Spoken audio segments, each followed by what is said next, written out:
Welcome to 412 Sports Talk, the number one podcast for Pittsburgh sports. Steelers, we talk it. Penguins, we talk it. Pirates, yeah, we talk it. With the biggest guests. Bob Pompiani, Pittsburgh legend. Mayor Bill Peduto, the mayor of the city of Pittsburgh, is on with us. Doran Dickerson, West Allegheny legend. Trey Essex, welcome. Available on iTunes and Spotify. Hosted by Mad Chad Nolan. It over too much. Well, now he's not turning it over at all. And Eddie Provident. We've got the best team in football. And now, 412 Sports Talk. All right, well, welcome back to the 412 Sports Talk podcast, brought to you by McM Studios and our main man, Mike Hitt. As always, I'm your host, Eddie Provident, and with me is the new enforcer for the Pittsburgh Penguins. I knew you'd like that one. The new enforcer for the Pittsburgh Penguins, Brian Burke, is on record saying he wants to get tougher. So they went ahead and they signed Mad Chad. So how's it feel to be playing some fourth line minutes for the Pittsburgh Penguins, Chad? Yeah, just I want to go out there like just 2 shifts a game and like hit somebody from behind and then just skate away real fast and then go back to the bench. That's all I'm doing. You know, we'll circle back on this because I have a really good segue for that. But I before we got into me and you were going to argue about things before we get into anything and before we get into arguing, I got to give you a shout out on your on something that you tweeted earlier this week. I guess I don't even know where it originated. I think it was something that Minka Fitzpatrick posted about pineapple pizza, but it got everybody on Pittsburgh sports Twitter was talking about the toppings for their pizza, and I've only seen 1 or 2 people with the appropriate take, and you were one of those 2 people, Chad.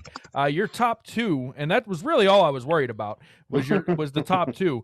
You said banana peppers was number 1 and pepperoni number undefeated. And for me, if you put banana peppers and pepperoni on the same pizza, that's a game changer, man. That's it right there.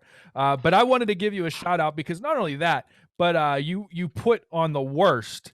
You put mushrooms, pineapple, and ham. Anchovies, I could take them or leave them. Bacon, I could take them or leave them. Bacon's actually not as good on pizza as you would think it would be. But mushrooms, I hate. Pineapples, I'm not a fan of on pizza. Ham, I'm not a fan of on pizza. So you got the worst you nailed, and you got the top 2. Man, that was one of your best lists that you. I don't put on even Twitter, believe some of these people even like pineapple on pizza. I think they just want to be contrarians. I agree 100%. I don't understand They're it. like that. Like I'm going to sacrifice my taste buds on purpose to spite everybody. I told you guys it's good. Meanwhile, they're like, or some of these people. I'm going to go ahead and say it. I don't even believe that they actually do get pineapple on pizza. They just do contrarians. They just do it to get a rise out of us, man. And meanwhile, they're ordering extra cheese with sausage and pepperoni, which is the normal thing to do. Yeah, so I just wanted to shout that out before we went any further with anything. But speaking of enforcers, quote unquote, in the NHL and tough guys in the NHL, you got a little, you got one locked and loaded, ready to go about Brandon Dubinsky and his some of his comments on a podcast that he had about Sidney Crosby. So I'm gonna wind it up. And let you roll, man. So this is from the Garage Beers podcast, and actually one of their guys is named Chad. Garage Beers Chad. Let's see. Okay, he has 1,500 followers with a Cleveland Brown avatar. Okay, so he's really good. Yeah, Brandon Dubinsky had some words about his rivalry with Sidney Crosby. What rivalry? I hate the word. The word rivalry is not. That would be like saying that we have a rivalry with ESPN. Like that's what this shit sounds like. A rivalry goes back and forth. A rivalry is like Frazier and Ali was a rivalry, right? Like that's a rivalry. The Cowboys and Steelers were rivals. Brandon Dubinsky and Sidney Crosby might as well be playing different sports. Like Sidney Crosby is one of the 5 or 6 greatest hockey players of all time, depending on who you talk to. and Brandon Dubinsky is like, yeah, he'd probably like be really good in a deck hockey league. Like that's it. Okay, so he says everybody. I guess they asked him who was better. I can't find this clip. That's if you can't find I literally googled this podcast. If we are able to find this clip, we'll go ahead and put it in. But this is from their Twitter. It says everyone wants to talk about Sid and Ovi or whatever, dude. F Sid. I'll take Ovi every day of the week. Brandon Dubinsky on the Garage Beers. Now listen. I'm not mad at him, like, oh, how dare he say Ovi's better. But F Sid, like, I gotta be honest, I didn't even think Brandon Dubinsky, I'm still not sure. I didn't Google it. Is he still in the NHL? Like, is he still playing? I honestly don't know. Is he still playing? Because the last time I Googled him, I found that Brandon Dubinsky he was an assistant captain. So for those people that aren't pure hockey fans, you wear an A on your jersey. It's a big deal. And he had his A removed by John Tortorella, and it was put on the sweater of Jack Johnson. That's rough, man. That is rough. I would have been like, listen, just get everybody in here, just get a gun and just have the firing squad rain on me. Just wrap it up, man. Like Old Yeller, like put me out to pasture, because that's the worst self-own I've ever seen. All right, so we're going to see Brandon Dubinsky. Is Brandon Dubinsky? I don't think he is. According to NHL.com, his last run of stats are 2018, 2019. So this dude, he's been out of the league for 2 years. Yeah. So, okay. And let's take a look here. So 2018, 2019. So the year before, his last year was like his last run as like an actual like everyday player. He played 62 games. Okay, he played for the Blue Jackets. That's the year they got absolutely shellacked by the Penguins in the first round on their route to win back-to-back cups. And Crosby and the Penguins also eliminated Dubinsky and the Blue Jackets 2 years prior to that. So Dubinsky played against Crosby this whole time and watched Crosby win multiple cups, all these awards, all these accolades. You think someone's bitter? You think anyone getting that inclination that he's just a little bitter? He's barely a half a point a game player for his career. So he's an average NHL player. That is what he was. He was an average NHL player for his career. And, maybe he was a decent power forward for a couple years. That's about all Brandon Dubinsky was. He was an instigator. He liked to cause trouble on the ice. That's what he was known for. He wasn't anything good. And here's the thing for me. This whole Ovi versus Crosby debate is so it's so stupid to me, because you've got one guy who is one of the top 5 greatest playmakers of all time and two-way players of all time in Sidney Crosby. And then you've got another guy who's one of the top 5, if not the best goal scorer of all time. You don't you can compare them, sure, but they both bring something different to the table. You know what I'm saying? Like, Ovi is a goal scorer. He's been a goal scorer from day one. That's what you're going to get out of Ovi. He's not somebody that you're going to do anything other than want to score goals. He doesn't play a 200-foot game. He doesn't do a lot of he doesn't get a ton of assists. That's not Ovi's game. He's a pure goal scorer. Sid is a two-way player. Sid is the ultimate playmaker. He does everything that you ask that guy to do. He's a different level of player. He's one of the top, in my mind, he's one of the top 5 players of all time. He's easily one of the top playmakers of all time. And Ovi's one of the best goal scorers. Ovi might be the best goal. Yeah. If you go back and watch highlight again, my friend Jed, he's a friend of the show on Twitter. He'll show like highlights of like Wayne Gretzky would come in and take a slap shot from like behind the circle, and it would squeeze through this goalie that was wearing like street hockey pads. And I'm just like, can you imagine a Ovechkin coming in there? Yeah, he would have broke all of Gretzky's records. And that's the thing. Like, for me, like, when you look at hockey players, and I know this is getting away from the whole Dubinsky thing, but when you look at hockey players, I think if you really understand the game, the greats all do something better than everybody else. Yeah. Lemieux was just more physically gifted than any other hockey player. I think Lemieux is the most physically gifted player of ever. Yeah, and I don't know that it's close. Even if you ask Wayne Gretzky, if you listen to interviews with Wayne Gretzky about who the most physically dominant hockey player was, Wayne Gretzky, without even hesitation, says it's Mario Lemieux. Mm-hmm. Okay, and if you want proof of that, look at the 1987 Canada Cup Series and who did Wayne Gretzky pass the puck to win the game to win the Canada Cup against Russia? He passed it off to Mario Lemieux in '87 when Lemieux was a young kid. Okay, but the thing that Gretzky did, I think, better than anybody else was Gretzky's vision was unreal. The dude had eyes in the back of his head. He always knew where the open ice was, and he always knew how to get to that open ice before anyone else could. That's what made Gretzky good. What makes Crosby good is he just outworks everybody, and he's one of the most skilled players we've ever seen. And when you put that combination of hard work and skill together, you get a Sidney Crosby. Ovechkin is just one of the best goal scorers. I mean, Ovechkin's a little bit more than that to me. I mean, he can pass at a high level, and he's also extremely physical. Again, I'm like, he's a train. That's why I don't like comparing people from eras, because Ovechkin would have put like most teams in the hospital in the 80s. Right. Like, he's just a superior athlete.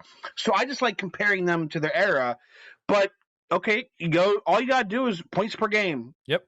Crosby, and that's in the regular season and playoffs. And then you have to factor in two-way play. Who's the better two-way player? It's Crosby. Mm-hmm. So Crosby is going to get you more points and also help you in the defensive end more. The only guy right now that to me has a chance is McDavid. If McDavid can develop the two-way game that Crosby and to be fair, Crosby's two-way game wasn't amazing the first couple years. It took him some time. He definitely was offensive of heavy right around the Olympic, like the 2010 Olympics, and then especially the 2014 Olympics. I tell people all the time, go watch the 2014 Olympics. Crosby did not light it up on the scoreboard whatsoever. It was a weird Olympics. It was very low scoring for most games, but his two-way play and even the announcers would be like, I mean, he put on a clinic, and then he also did that during the back-to-back cups as well, which is why he got the Conn Smythe despite not having the most points. Team Canada in that 2014 Olympics, if my memory serves me correct, they let up 3 goals in 6 games, and he led all forwards in ice time. Yeah, so I mean that again, we can get into the whole Crosby thing. Coming from the mouth of Brandon Dubinsky. I just hate this whole thing. Yeah. Like, we get it, bro. You're bitter. You're jealous of Crosby. A lot of us are, man. I'm the same age as Sidney Crosby. I'm sitting here talking on a goddamn podcast. Yeah. You don't think I'm jealous? Yeah, it's so stupid. And coming from that dude who, I mean, the same dude that cross-checked him in the back of the head, the same dirty-ass player, cheap shots against him, and still got beat. And what's funny is we're going to be more upset about this than Crosby. If someone was like, I'm going to ask Josh Yohe on when we have Josh Yohe on the show on Monday, like, Josh, like either on record or off record, you think Crosby cares about Brandon Dubinsky? He's probably going to be like, he doesn't even know who he is. Not even a little bit, yeah. Like Thanos, I don't even know who you are. And isn't, like, if you notice something about Sid, like, and we'll wrap this up because we got another segment coming up with Chris Carter from DK Pittsburgh Sports. But for me, the one thing that I noticed about Sid, and you can talk about his two-way game, you can talk about everything about Sid. The one thing that I noticed from Sid in his, we'll say, early 20s and maybe like mid-20s to Sid now, especially those 2 cup runs, is I remember when the Flyers beat us in the 6-game series in, was that 2010 or 2011? 2012. How easily they got under Sid's skin. You remember Sid using his stick to hit Giroux's helmet away, and just that whole mess of that team getting, like, the Flyers just getting under the Penguins' skin. Something happened in those couple years between 2012 and then the 2015-2016 season where it clicked for Sid that just don't react. Don't even give them the time of day. And Dubinsky, that first cup run, did everything that he could to get Sid to react, and Sid never reacted. But what happened was, and this is where I'm probably going to bury myself on the whole enforcer argument, the Penguins made the Blue Jackets take stupid penalties, and rather than getting off of their game, they beat them on the scoreboard and made them pay by taking those penalties and scoring power play goals. Same thing happened with this was when Vine was still a thing. I used to get so many views on my Vines, but I had a Vine of Joe Thornton literally was like cross-checking Crosby in the back multiple times, and then like literally was trying to engage him in a fight, and Crosby just laughed at him and skated away. Yep. And that's that was to me when he became a top 15 player of all time to a top 10 to top 5 player of all time. When he figured that out and was able to just keep playing through that stuff, it took his game and took his team's games to a whole different level. Yeah, he did that, and he matured that way, and his game matured the way he played. I remember they were saying that he was struggling with faceoffs early in his career, and then so in practice he would just be like, I'm just taking 1,000 faceoffs, and then all of a sudden he was in the top 10 in faceoff percentage. And again, his defensive play, he realized, hey, I probably could score 120 points a season, but that's not helping us win as much as if I check the other team's top player every game. My stats might suffer, but hey, 3 cups is 3 cups. And I think that when the rest of the team sees the best player on the planet willing to do those things and willing to nitpick his own game, break it apart, and then build it back up, you don't have an excuse. And it's happening right now. Look at the leadership. Again, Crosby, you can do all the – and Dubinsky is probably one of those raw guys, right? And Crosby is the perfect example that you can just lead by example. Yep. And they're doing it right now, like you said, man. He's got last I checked, he had 10 points in his last 5 games. So he's doing it on the offensive side of the ice. He's doing it on the defensive side of the ice. He's since all of these injuries, Sid has strapped this team to his back, and he's just there's been no looking back. They're a different hockey team when he's clicking like this. And the other one just before we go, we've got to shout out is Chris Letang has been playing out of his mind too these last few games. Like he's absolutely been just back to old school Chris Letang, and it's been a lot of fun to see that, man. They needed him to step up because that blue line is suspect at times, and he is really him and that pair, him and Brian Dumoulin together. They've just been playing really good hockey. Absolutely. All right, well, we're going to take a quick break, and when we come back, we will be with Chris Carter of DKPittsburghSports.com. 412 Sports Talk family, what's going on? It's your guy, Eddie P. I'm sitting in MCM Studios right now with our sponsor, my man, Mike Hitt. Mike, what's going on, brother? What's up, bro? 412 Sports Talk Podcast, Pittsburgh, PA. What is up? What we're doing is, we're a local podcast. We talk Pittsburgh sports. We're completely supported by people that are either from Pittsburgh or have ties to Pittsburgh. And even our sponsor, MCM Studios, is over in Allentown in the heart of the city of Pittsburgh. But I wanted to bring you into the studio so you could see what Mike's got going on, and you can see a little bit of, what happens behind the scenes here at MCM Studios. Mm-hmm. So, Mike, what are you working on right now, man? I'm working with always a stable of talented artists. Whether they're from Pittsburgh, they come to Pittsburgh to come to MCM Studios, they move here from out of town, whatever the case may be. A young, old, guy, girl, pop, rock, reggae, R&B, trap music. I just work with a lot of guys that need the love and the attention and the direction in order to get their sound and their business together and their whole artistry, in a position that is the quality and the vision that they were looking for. I kind of just help them bring all that together. So they're like, oh, or I would have been lost for the next 3 years if you wouldn't have said, hey, go do this, or sing your song like this, or write a song like this, or this is a good look for you as an artist. That's really what MCM Studios does, and what I have going on is just continually helping artists. If they get famous, they get famous. If they don't, they don't. But just helping them along on this artistic journey so they can look back and it was really it felt like it was worth it. Yes. I know how much it means to be a musician and need that backup.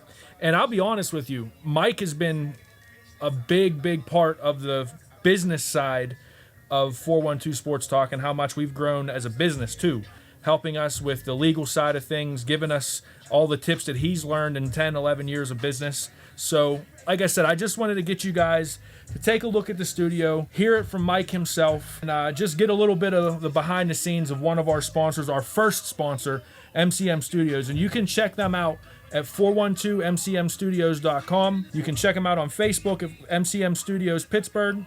Check Mike out on Twitter at Mike Hitman with 2 T's. Let's build this Pittsburgh community because there's a lot of cool people, a lot of talented people, and a lot of great things going on in the city. Mike, you got anything else to leave them with? Support the people around you that are doing cool things. If you can see that they're serious and they're dedicated and they're putting the time and they're making the investment in themselves, at least make, at the very minimum, the investment of believing in them. That's what I did for 412 Sports Talk Podcast. That's what I do at the studio with the artist. Just look at your life as one big investment, and I really think by doing that, we can all help bring everybody around us up. So there it is. I hope you guys enjoyed this little mini tour. We'll be back with stuff like this. In the meantime, again, I'm Eddie Provident. For Mad Chad Nolan, for my man Mike Hitt, we'll catch you later.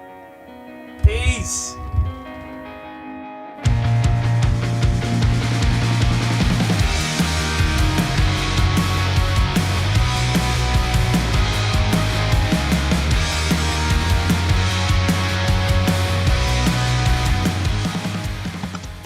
All right, well, welcome back to the 412 Sports Talk Podcast, brought to you by MCM Studios. I'm Eddie Provident. With me, as always, is Mad Chad Nolan, and we have a repeat guest. He was officially the first interview for 412 Sports Talk Podcast. Chris Carter from DKPittsburghSports.com is with us, and we're going to get into some football stuff, and we were talking off air about some old high school stuff, so maybe we'll get into that too. But Chris, it's good to have you back, man. It's glad to be back, guys. Thanks for having me on. Definitely. So right off the bat, what's your thoughts? There's so many things swirling around about this Steelers draft coming up and what they're going to do, who they're going to draft. Pro Football Focus has them picking 2 edge rushers. John Clayton says they're going to pick a linebacker. If you talk to somebody else, they're going to take a running back. Someone else says an offensive lineman. So I've seen we argued about a cornerback. What's your thoughts, man? Like what are you hearing? What are you seeing? And then what do you think is the best fit? Well, a few things. One thing you always got to remember: the Steelers are best player available. They do not. They don't want to reach and go get a running back when they had a superstar cornerback lined up. You don't want to get the 5th offensive tackle when you had the best off-ball linebacker on the board. And they know that. They have their big board. They have who they have ranked. So that's where they're going to go by. I can totally see an off-ball linebacker or a really great – I don't think an edge rusher will be the first round, but I can really see an off-ball linebacker, Zaven Collins. I don't know about Jeremiah Owusu-Koramoah. I love his skills, but I think that with Devin Bush, you want a heavier dude. That's why I'm on Zaven Collins. But, they're absolutely going to look at offensive tackle. I think that it's possible. I'm not saying this is definite. It's possible that Creed Humphrey and his pro day and the stuff that he's been saying and the connections that a lot of coaches are saying, okay, this guy's for real. He might bump himself into first-round territory. But absolutely, the Steelers are going to have all 3, Najee Harris, Travis Etienne, Javante Williams, on their radar with the 24th pick. But honestly, I think the smartest move, and I did this on a mock draft on Wednesday for DKPittsburghSports.com. Trade down. That's what I've been saying. That was legitimately going to be my next question. Should they trade down? I'm glad you brought that up. If you look at this draft class, there's so much 2nd and 3rd round talent this year. One of the deepest drafts I've seen in years. You're right, Chad. That's a great observation by you, because you look at like Charles Snowden, a guy from Virginia. I think typically he would be a 2nd rounder in most years. But when you look at like Nick Bolton and some of the guys that are going to be there, there's so many options. And then again, edge rusher, I keep advocating. I'm like, man, if they can find a way to get Rashad Weaver, maybe not in the 2nd, but if they can trade up in the 3rd somehow, that would be a perfect fit for what they need as a backup edge rusher. Go ahead. I know that I know they like to do the best player available, but how much they didn't bring back Hilton or Nelson. I know they love Cam Sutton. I don't know how high they are on Justin Lane. I haven't seen a whole lot of him for me to be like, yeah, they're fine at that. So how much does that I don't know how they could justify taking an edge rusher per se with one of those picks when they have immediate needs. There has to be some kind of balance there, right? I do agree that cornerback has to be on their radar, but I think it is. Okay. Don't forget, in free agency right now, we got a lot of cornerbacks that are just sitting There's around. names that I know. I don't know if they're still good or not, but Eddie and I were talking like Casey Hayward, like Richard Sherman, but can they still play? So Richard Sherman is going to go for big dollars somewhere. Yeah. I think he's the Hayward and AJ Bouye. Those are the two names that ring off they might take hey, here's like a $5 million deal. Rock out with us for a year and we'll see what happens. And they might be comfortable with, hey, as a veteran presence, because all they really need, again, is a decent cornerback. Steven Nelson wasn't elite. He was good at times and decent most of the times, but he was very good considering where they've been at cornerback. And he was also consistent. That was the thing with him. You pretty much knew what you were going to get out of Steven Nelson. When you replace Cody Sensabaugh, all of a sudden we're like, holy hell, this guy's great. Right. Superstar. But that's where I think if one of those older guys who've played very well in the league for years, if they had a down year, that's when I might kick the tires on and be like, hey, what you doing right now? Come on over here for a deal. Right. And still maybe draft a guy in the 3rd or 4th rounds to keep an eye out there. But you look at this and you say Chad, I really like I really like the talent at cornerback in this draft, but Patrick Surtain, J.C. Horn, those guys are probably gone by pick 15 this year. Caleb Farley, that's the one guy in the 1st round that if his back surgery has scared people that much and he falls 24, that's hard to pass up on. Our mock draft, we had that argument. Ended up drafting Cosme, the tackle from Texas, but Farley, we went back and forth, and that's where I'm at. Do you get the run game, or do you get this guy who could be the next superstar corner in your franchise? Right. That's tough to wait, but there's also guys like Eric Stokes, Greg Newsome, Asante Samuel Jr. That's who we like. Yeah. Those are guys. I also like Melifonwu, man. That dude's athletic. There's guys you get in the 2nd and 3rd rounds who could compete with you. Again, say, hey, push Justin Lane. Now, Dale Lawley, my colleague at DK Pittsburgh Sports, he thinks that Justin Lane can be the guy. I'm with you, Chet. I don't see that just yet. I'm just and listen, I trust Dale in a lot of things. He's shown me a lot of the ropes on the Steelers beat, but I look at the tape and I'm just like, it don't say it yet. And they don't have a great track record of developing corners either, right? To be honest, so it's that's just been the Steeler way lately. They've taken guys in the middle late rounds they haven't hit. Cameron Sutton's the first one they have hit on, and maybe Justin Lane is becoming that. Maybe he just needs more time on the field or something. But of the times we've seen him, I haven't been impressed. But hey, we can see how that progresses. We also have to remember all the young players last year didn't get that real training camp to go through things. So maybe development slowed down for them. Maybe this year's training camp will be a little bit better.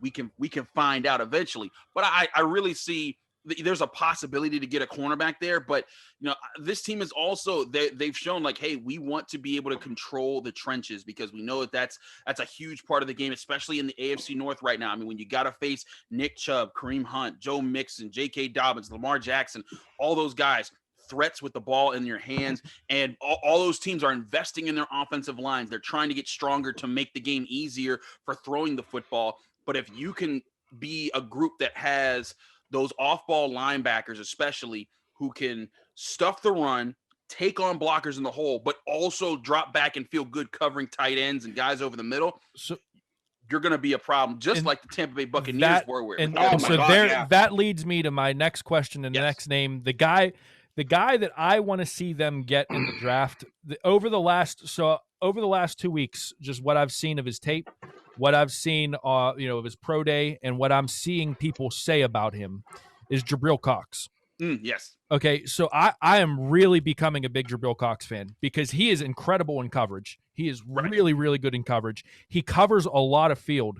And I feel like if Devin Bush comes back at 100% and you put him and Jabril Cox in the middle of that defense together, that is two really good coverage linebackers that can cover a lot of field and can come up and play the run like you were saying.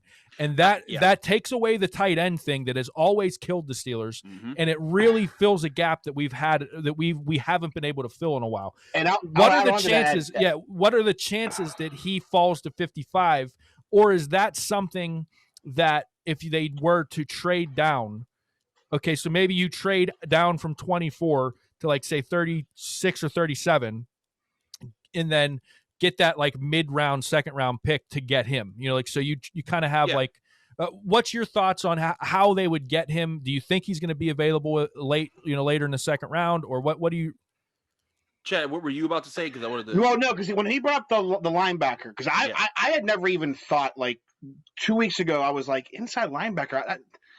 They can just sign somebody, but teams tend to copy off of each other. Yep. And when I watched the Super Bowl, everybody was like, Tom Brady this, Tom Brady that. And I was like, I thought the MVP was a co-MVP between Javante David and Devin White. And what they did in that Super Bowl was one of the like most craziest performances by a linebacker duo. And now I can start to see teams go, we need linebackers that can cover like that.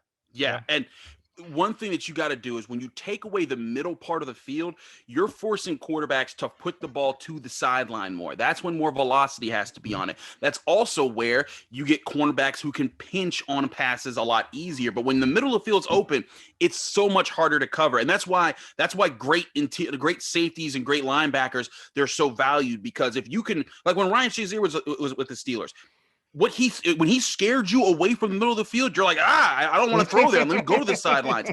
It makes the job easier for Joe Hayden. It makes the job easier for Steven Nelson or Cameron Sutton or whoever will line up at cornerback this year. But to answer your question, Jabril Cox, absolutely, it would be on my market. But the only thing I'd have about Cox is that sometimes I feel like he hasn't figured out how to disengage blocks yet. I'd be very interested, and that doesn't mean I wouldn't pick him because he's definitely there. Him, Jamin Davis. I like Pete Werner. I think Baron Browning's going to go very early. But I really like Cameron McGrone of Michigan, and particularly because he looks like the athletic type who can feel comfortable in zone coverage, but also he's used to going in and taking on blockers and being aggressive and winning in those spots. And on top of that, being a Michigan man, he has looked up to Devin Bush for a long time. I think those two would click very well with each other. They'd communicate very well. And that would be a duo that you could have for the next 5-6 years who could work and cover the middle of the field and take on the run. But, I mean, that's not to say that Cox or Davis or Warner. I like Chad Surratt out of North Carolina. And there's even guys late in there. Charles Snowden, a guy from Virginia, he's linkier, like he's 6'6", so he's a freak in that regard. And he has to work on his taking on the run. But you could get him or Monty Rice from Georgia in the 3rd and 4th rounds. Those guys would also be worth the range there. So it's all about value, and it will also depend on who they're seeing at other positions, because they do not want to go through this draft and end up having to draft a running back in the 4th round, and it's another Benny Snell or Anthony McFarland. And there's too many good running backs to be had too. Right. There's just if they're going to go that low on a running back, the only one I like enough to even look at that low is Trey Sermon. Right. And that's if Trey Sermon lasts that long. Yeah, he may not even last. That's their plan, which I hope it's not, because when I look at their running back depth right now, their depth chart, I'm like. Wait a second. Are you telling me that Kalen Baggage is not the guy? He said Kalen Baggage. Unless he wants to come on our podcast. Well, that's what he runs like, right? He's just got a ton of baggage behind him. He's running. Well, I'll say the thing is, I give credit to the Steelers for trying to find the diamond in the rough running back, because everyone says you don't need to draft a running back in the first or second round. It's like, okay, yeah, you don't need to. Right? They don't. But they tried not to. Right. 2017, Connor, 3rd round comp pick, basically a 4th round pick. 2018, Jalen Samuels, 5th round pick. 2019, Benny Snell, 4th round pick. And then last year, Anthony McFarland. All of them in the mid to late rounds, they took their stabs. And if they hit the lottery with one of them, like they did with Willie Parker, 15 years ago, that's a different story. But it didn't happen. So now they got to go get their guy. And we've had this debate. I've never been like, I'm always a guy that say, hey, don't pay running backs. And I still feel that way. This is not the same thing a running back here. You have a 40-year-old quarterback who I still think is going to be competent, but again, he's not able to carry the offense anymore. And they need to hopefully they realize that by now. Hey, yeah, he's probably going to have a good touchdown interception ratio, and that's fine, but we need playmakers. Yeah. We need him to we need someone that he can give the ball to and go make a play. So I'm hoping that they realize that, because if they wait past the 3rd round in this draft when there's I'm falling in love with Kenny Gainwell. I love him. I think that's a guy that can come in and be an upgrade over everybody. Javante Williams, Najee Harris. To me, I think now is the time, because even looking to next year or the year after, then you're going to probably have a younger, inexperienced quarterback. Well, I think now the logic is we need somebody that can make plays and take pressure off of the passing game. That's exactly what it is. And I said this years ago when they were debating what to do with Le'Veon Bell. I'm like, whatever they do, they need a running back to take control of this offense so that Ben does not have to feel like he throws 50 times a game. And then whenever Ben's done, either you go get a free agent who obviously isn't going to be Aaron Rodgers or Russell Wilson. Right. Or you draft your rookie and you put him in. But either way, the emphasis is, hey, you got a running back behind you. You got an offensive line in front of you. Let them do the work. We'll call play action. We'll ask you to throw the ball deep when it's time. But there's no reason for you to feel like this is all on you. And that's where I think that this year, I mean, it's not a thing anymore. That's what came back to bite them this year. No, when you're playing them, you play action. That ain't have like you know. You basically know if they're passing or running the ball. See, here's my take on it. And Chad is starting to change my mind. I tweeted this earlier this week. He's starting to change my mind on the running back in the 1st round thing. I've been from the jump on the train. We need to draft an offensive lineman in the 1st round. And they do need offensive linemen. Because I feel like that will help the running game, and it also helps Ben. So that's kind of where I've always been. Now where I've started to change though is if you're going to get Harris or ETN in the 1st round, then I say go running back 1st round. I'm fine with that. Right. Because I think those are the 2 running backs, and that's no knock on Williams or Gainwell. Yeah. Those are the guys in the 1st round that are that I feel you can give them the ball from day one, and they're going to be threats in the passing game. They're going to be threats in the running game, and they're going to be a problem for other teams. So is that where you're at? If Harris or ETN there, do you think they should, and do you think they will? Okay, so they should, unless they find a trade back candidate who can help them there.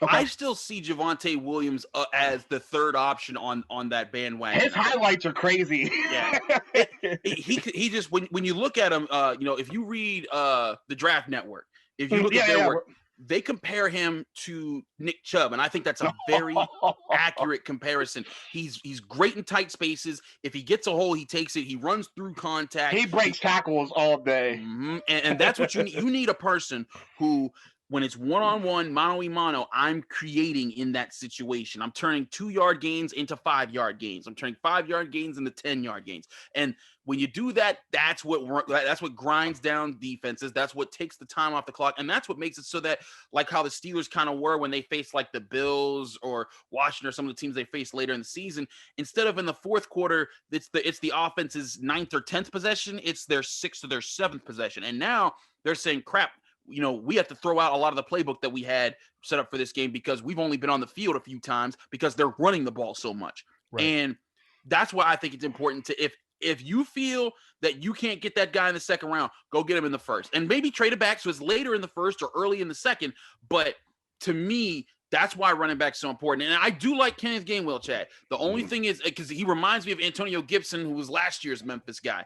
But I don't feel like he's as a home run. I think you get any of those. Yeah, that's my hypothetical, because in our draft that we did with Steel City Blitz last week, Harrison and Etienne were already gone, so we drafted Cosme, and I'm like, well, if I'm I think Cosme has a chance to be like a Pro Bowl level tackle.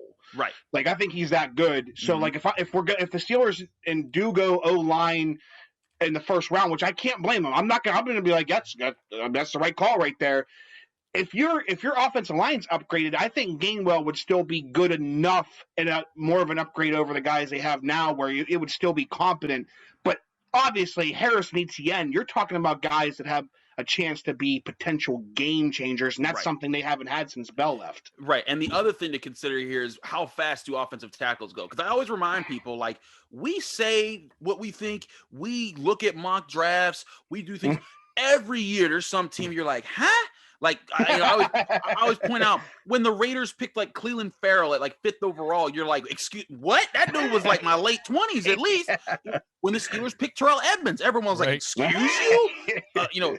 Those moments are going to happen, and then everyone's going to say, well, that changes up the board. It also may happen like, a year or two ago, I think it was actually last year with Tristan Wirfs, and there were certain offensive tackles that everyone swore was going, this guy's going first, this guy's going second, this guy's going 10th, and then all of a sudden, like, the guy who they thought was going in the 5th pick is going in the 12th pick, and they're like, well, wait, what's happening here? So, like, Penei Sewell, that guy, he's going top 5 easy, but maybe you see Rashawn Slater and Christian Darrisaw go up, maybe you see Tevin Jenkins go up, maybe Jalen Mayfield.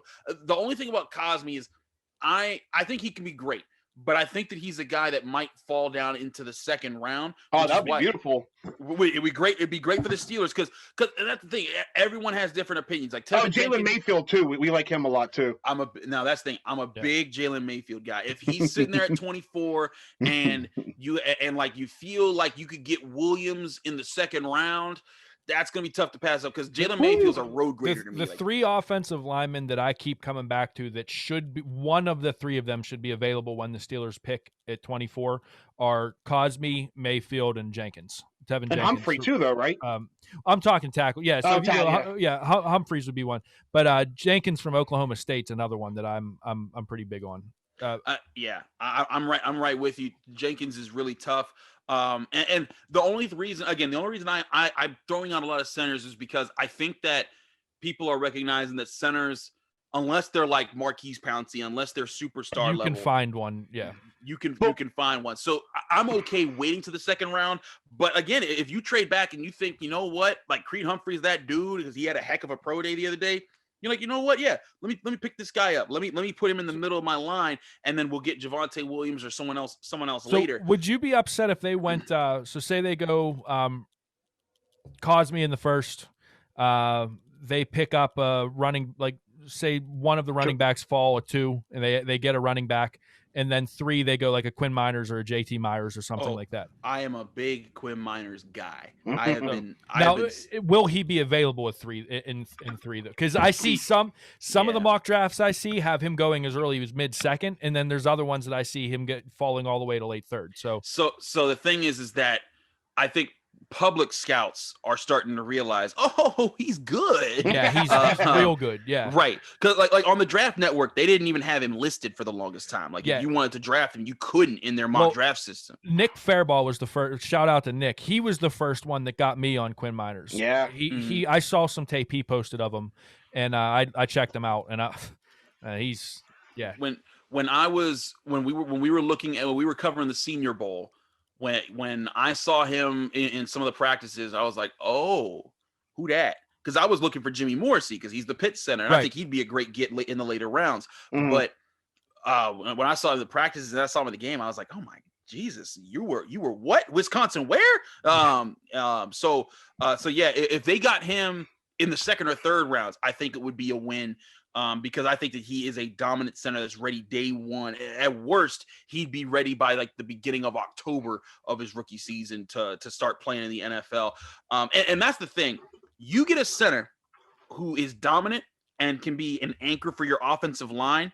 You're hoping that Kevin Dotson becomes an anchor. You're hoping that Zach Banner steps up next year and stays healthy. You're hoping Dave DeCastro is able to get back to being healthy. And then if he's just okay, that's fine. Yeah. But I always say you need 2 or 3 anchors on your offensive line. I think they got one at Dotson. DeCastro might get back to being one. If they can draft a center who's an anchor, you're going to have that offensive line start moving people. And people were like, well, they need a tackle. Like, well, yes, but you think about all the historic players in Steelers history. Name me one legendary offensive tackle.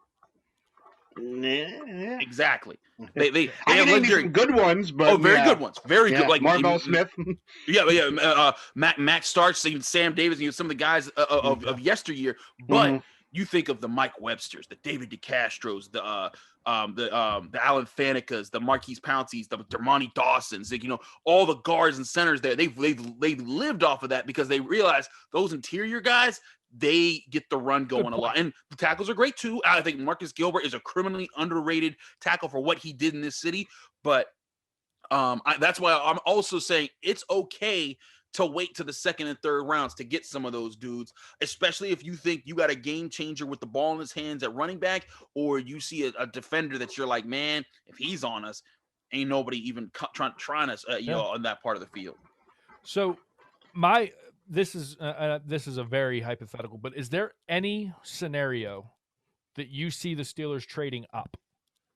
Very, very little. I would say unless they felt like unless they really like Micah Parsons, but he has some red flags as far as personality stuff. People are questioning. Like, if they see a guy like that and they say, you know what, he's worth it, they may trade up a few picks to get him. But I don't think they will, because they see that they have depth needs at different positions. And how deep the draft is. I'm all about trading down at this point. I am too. But there's always that like once in a blue moon situation where like somebody falls to like 18 or 19 and it's in the wheelhouse. And if anything, I'm thinking once Ben's gone, that's going to be when they need to trade up to go get a damn quarterback. Right. And I've been saying that for the past couple months with the contract that Bud signed, and with the guys that have been going out in free agency. Mike Hilton got signed for good money. Matt Fowler got signed for good money. All these guys that signed decent contract, that's going to help them with comp picks next year. They'll have some picks lined up for them that they can say, you know what, we have the ammunition. We'll trade our second and third round picks with our first to go up and get the quarterback that we want. So here's the thing. Is there a quarterback next year that you see that, like, is there any, and I know we're looking ahead, but is there anybody on the radar that you see is a fit for the Steelers as a replacement for Ben? It depends on how things shape out next year. But if there was a way that Sam Howell from North Carolina could not have a spectacular season, because if he does, he's going first overall. But if he just has like a decent year, I think that he has the build and the makeup to be a very good to great Steelers quarterback that they could trade up to get in the back end of the top 10. Because I'm very convinced Sam Howell is going to have a great year, and that people are going to be all over him. There's a guy for Boston College, Jerkovich. He used to be at Notre Dame. I've heard of him. And he's Pine from Richland. the Whitfields. Pine Richland. No, I coach in the Whitfields. Right. He's from here, guys. I was at Boston College when Pitt played him. There was this one ball where he was getting chased by Rashad Weaver, and he was like on his back foot, and he just flicked it 50 yards downfield, and I was like, "Holy crap!" Yeah, he actually reminds me of Ben, like early Ben. Yeah, I talking to other high school coaches, like just kind of hanging out at like the different events and stuff like that. One of the things that I always heard about Phil was like just he was an unreal athlete, like just the incredible athlete that kid was. He showed that. It was funny because I think that was like, he hadn't shown a whole lot at Boston College, because I'm in the press box there and I see like all of their media be like, "Oh, who is that guy?" Like even they were surprised that he was actually a decent hooper too. He played when he played at Pine Richland. My cousin played for Alderdice, and they played him in the playoffs. So I got to see him live as playing hoops, and wow, just everything the kid did, man. Like he excelled at it. Like he just was awesome. One of those athletes, But yeah, that would be cool to see a Pittsburgh kid as a starter for the Steelers. So that'd be crazy. Last thing from me, so I'm seeing these like Pro Football Focus, who I gotta be honest, I'm not a huge fan of them, but I'm seeing edge rusher, right, going in the first two rounds. Are people so disconnected with the Steelers they don't realize like how high the Steelers are on Alex Highsmith? Is that like just a disconnect from what's going on in Pittsburgh versus like national people cover? Because everyone we talk to, and you can tell us if it's different, that they expect big things from him. Yeah, I expect big things from Alex Highsmith too. There are national people who are just disconnected with the Steelers. Like I always tell this story, the Buccaneers game where Vance McDonald killed Chris Conte. Yeah, everyone remembers that play, right? Well, we're gonna have it run through the YouTube though of the podcast now. But in that before that game, remember the Steelers were 0-2-1. And it was looking rough, and everyone was wondering what's going on with the Steelers. And then Steve Young goes on Monday Night Football and says, I was just in the Steelers locker room, and they do not like each other. I can tell you right now, there's something wrong there. Ben's leadership's a big, yeah. But then Jim Wexell comes out and tweets, is like, it's funny, I've been here all day, and I know he ain't been, he hasn't even sniffed the locker room, so he hasn't seen nothing. So I don't know what he's talking about. And when Jim Wexell said that, I was like, there are national people who are just naturally disconnected, and because it's their job to sound like they know everything, they say things like they know everything. But then there are people who troll. And I do think that's what PFF does with the Steelers. Yeah, they left Troy Polamalu. They were like, who's the best defensive back in the last decade? And they didn't even list him. Like, come on, you guys know. Yeah, like, there was not a day that – I love Charles Woodson, but Charles Woodson was not better than Troy Polamalu. I think the reason behind that, not to interrupt anybody, look, I'm a Yinzer tried and true. I'll be a Yinzer my entire life. Yeah, we come on here and get mad about it. We're easy marks. Yeah, we get mad about everything. Chad, me and you just spent 10 minutes in the last segment talking about Brandon Dubinsky. So come on, man. Like it's yeah. But see, that's where I sit, and I think like a lot of people know that when you have a big market, and Pittsburgh's not a big market, but it's a big market for football fans. Yeah. And you do something to dishonor the Steelers, you get harsh reactions. Harsh reactions get you more content, or get you more clicks, and more clicks get you more views. So it's something that I think that they intentionally troll the Steelers at times, because I'm just like, you don't believe that. One story that Dale Lawley told me, and really it was because he saw Ramon Foster, who also works with us at DK. Mm-hmm. There was one year where it was training camp and Latrobe, and PFF sent a guy to talk people around, and just recently before this practice, they released a list, and they had Ramon Foster as the worst guard in the NFL. And so one of their dudes had their polo on, and he tried to ask Ramon a question. He's like, "I'm not talking to you. Y'all said I was the worst guard in the league." Well, then all of a sudden, in the next day, their rankings shifted, and they shifted some of those metrics that they always use, and now he's a top 5 guard in the league. And that's why I'm just like, y'all just make stuff up. That's why I don't buy into like, you know, the advanced stats. Like if you tell me a drop is a drop, okay. If you tell me, you know, this guy's getting X amount of yards or X amount of tackles, or, you know, missed tackles, that's one thing. But when you start giving me these formulas of like DVOA, and I understand some people live and die by that, but it's like when people get too fancy with baseball stats. Like, what's he batting, man? No, because I know they're not a fan of Ben. They hate Ben, and you know, whatever. I mean, I'm fine with being objective about Ben, but I went back into their grading, and there was a game last year Antonio Brown was here, 2018. Ben had a game against Carolina where he threw 5 touchdowns, no picks, and had like 2 incomplete passes. Yeah. And they gave him like a C for the game. And I was like, okay, I'm done with this. And see, y'all know me. You're not the biggest. Yeah, you're not the. Yeah. I'm in the middle on, because I'm looking at the national media. What are you doing? But then I look at the people who say, "Oh, Ben Roethlisberger, it's not his fault. He threw 5 picks." I'm like, what are you doing? Yeah, I know. I gotcha. And I'm just like, can we just honestly evaluate? Like, hey, he's he's one of the most polarizing athletes I've ever seen. You're either hot or you're cold. There is no in between when it comes to him. And what's so funny is because he's not LeBron. You know, he's not Tom Brady. He's not the cutting edge of his sport. You know, he's arguably top 5 quarterback of his era. You know, he fits somewhere around that range. But you know, I mean, and maybe it's because of his checkered past. Maybe it's because of the accusations against him, and people don't want to. You know, the people haven't let that go, and that's fine. I'm not saying you're wrong. You're wrong if you feel that way. If you think those were true, that's fine. But evaluate him honestly, and that's what I try to do. Like Yeah. when he was cutting it up in the first 9-10 games, I'm like, this dude, he's seeing things he's never seen before, because we've seen him launch the ball, we've seen him dodge tacklers, but the way he was dissecting teams this last season early on, I was like, that's stuff we ain't seen from him. But then when it was later in the season, I'm like, all right, he's gotten back to old Ben, he needs to shake himself out of it, and then he didn't.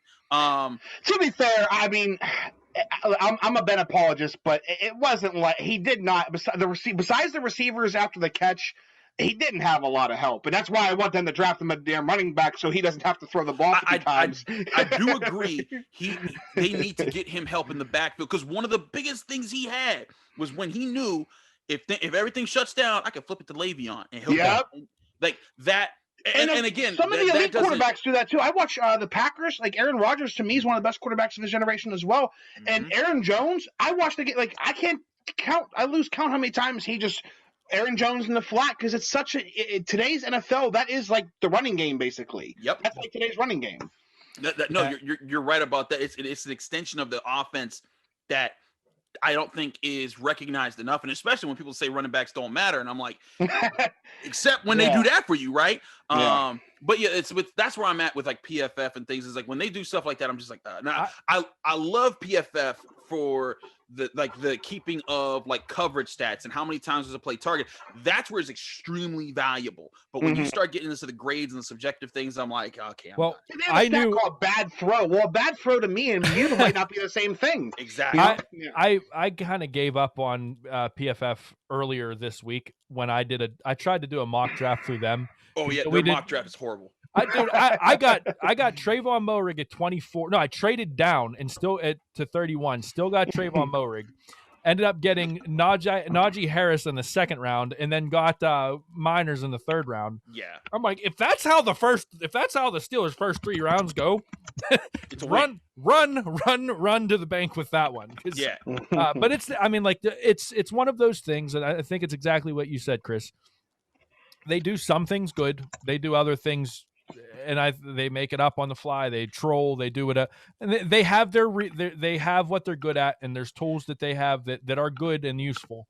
But they're not like people are starting to, for some reason, treat them as like the end all be all when it comes to football statistics. And it's like, no. Well, it's because people want easy answers sometimes. Right. Like because it's extremely valuable to a person, especially when you are a person that's in the national spotlight, where hey, I'm on ESPN 5 times a day, and I got to do this podcast and that, and I spend 9 hours basically cranking out content, and then I really only have 2 hours a day, if that, to do research and build up stuff so I can know what I'm talking about. So what do I do? Instead of trying to look up film, which takes hours on hours, and the stuff that I do, I look at grades. I say, okay, what does this group think? I trust what they think. I'm going to just take what they say and just spin that into a whole narrative. And that's where some of this stuff also happens, is that some of the guys out there that start talking on them, it comes from that direction. But yeah, there's, even like years ago when I was listening to them, like when Juju was first drafted and then he had his first year, and I thought he did pretty well. They did a top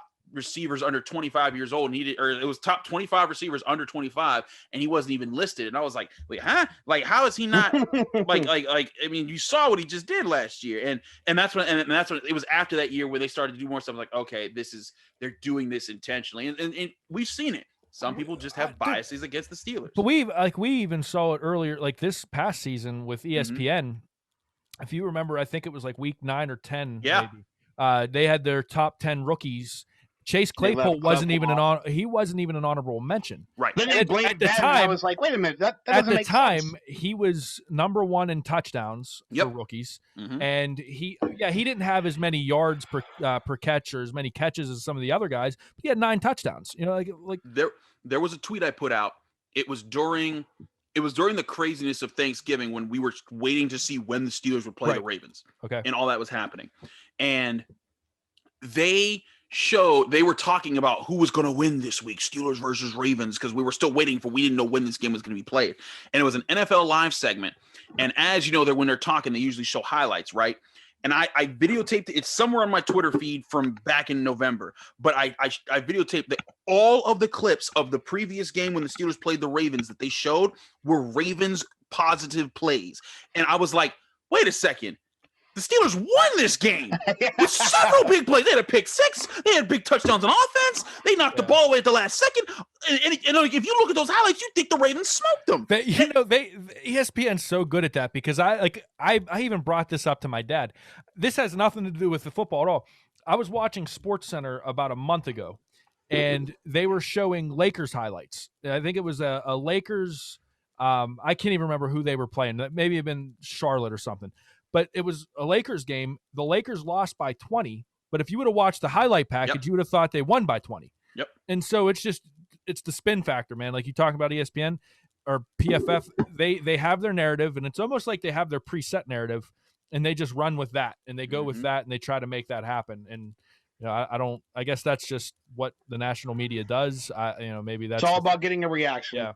Yep. Doesn't matter if it's good or bad. A reaction, and honestly, we play into it like our YouTube videos and stuff. Like if you go on there, people think they're doing something when they dislike it. But what's funny is when you go dislike a YouTube video, it actually helps the video's algorithm because it's getting a reaction. So that doesn't even work. The best thing to do is ignore. To ignore it. I agree. If you see me not interact with something. One, it could, but see, that's the brilliance about ignoring is that you could just be like, I didn't see that. Because there's a lot of things I just don't see, period. Like, I just don't got all the time to observe everything. And there's so much content, people get mad at us because, you guys have asked this person to be on the show, but not me. And I'm like, there's like 1,000 people that do this thing. Like, I can't get to everybody. Like, there's people that I respect and stuff. It doesn't mean that any disrespect though. It's just that these are the people that we want to do stuff. But there's just so much content out there. Like, so that's the best thing to do is to ignore it, because if you ignore it, then other people might not see it either, and that's how you win. But even beyond you winning needs to be about you winning as a person. Exactly. This is to be to the fan as well. If you want to learn more about something, or if you just want to live a better life, don't spend time on something that you realize, you know what? I don't like. My old man, he used to watch the sports reporters on ESPN every Sunday, and he watched it just to get mad. And he would be like, man, Mike Lupica, you can go straight to hell. And he would watch it. But when he realized, he's like, all I'm getting out of this is anger. And when he stopped, he was like, my Sundays are much more pleasant. And I think the same thing would go if there's someone on Twitter that you just do not like, just ignore them. Mute them. We talked to mute them. But do something.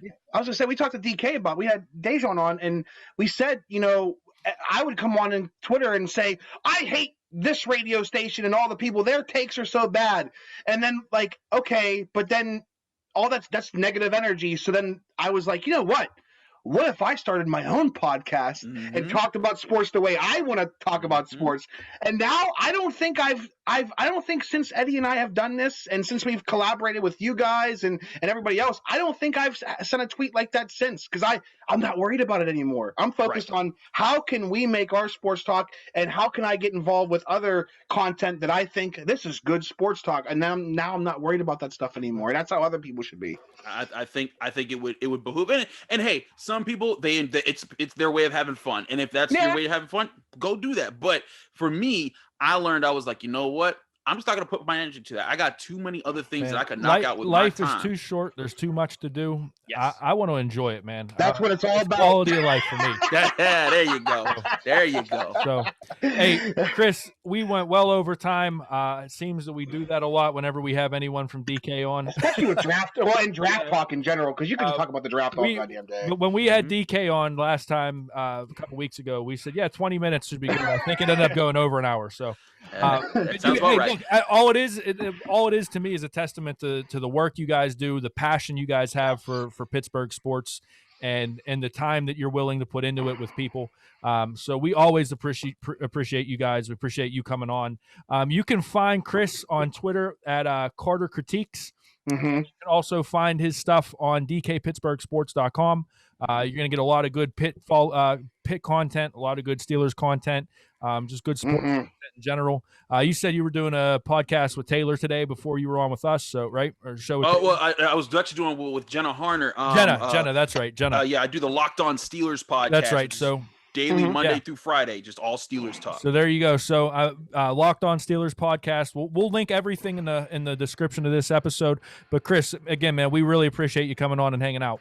Eddie, Chad, thanks as always. It's always fun here, man. All right, man. Thanks so. Thanks for listening to 412 Sports Talk. Be sure to subscribe so you don't miss an episode. If you like the show, leave us a review and be sure to tell a friend about your source for all things Pittsburgh sports. Find us on Twitter at MadChad412 and at Eddie_P_412.